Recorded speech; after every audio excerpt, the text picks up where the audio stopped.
Šiaip sapnai, va čia gal irgi tokia mintis, verta dėmesio. A, sapnuose nėra taip svarbu visi tie simboliai, kuriuos mes ten matom, arba žmonės kažkokius, kuriuos mes ten matom, kiek yra svarbu pati emocija, sakykim, kurią mes per sapną pajaučiam. Jeigu tai yra kažkokia, va, sakykim, sapne ar ne, va ten kažkas tai baisaus, čia kažkokia nesveikata, čia gal kirminai, čia kažkas baisu, čia dar kažkokia tokia, tai mes iš viso to galim tiesiog susidaryti savo aiškumą, kokia yra mano dominuojanti vibracija.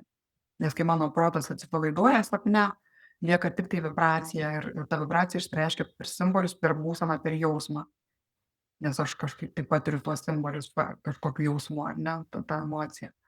Tai va, tai parodo, per tai galim savo persiskaityti, kas yra mūsų dominuojanti vibracija ir jeigu jinai mums yra džiaugsminga, gera, viskas ten laiminga ir smagiai, tai tada reiškia, valio, mes kuriam ir toliau ant tos bangos, bet jeigu tai yra kažkokia jau vibracija, kuri nėra tokia patogi kaip ir šiuo atveju, kurios mes nenorim kurti, tai, nu, tai kaip sakom, keičiam vibraciją, ar ne? Kitaip sakant, ieškom, kuo save pradžiuginti, atpalaiduoti, nuraminti, nes greičiausiai čia yra irgi kažkokios tai įtampos.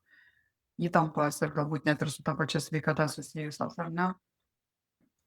Tai tiesiog savo prasijausti, bet gali būti net nesveikata, gali būti santykiai, gali būti ten pinigai, gali dar bet kas būti nesvarbu.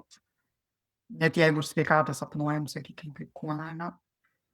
Tai va, tai pasižiūrėti tiesiog sau ramiai, kas man kelia įtampas kažkokias, vat kas dar panaši ta tokia baimės kažkokios, tai sakykim, vibracija, kame dar mano gyvenime per dar kokius dalykus pasireiškia ir ką aš galiu dėl to padaryti jau dabar, ką galiu pakeisti.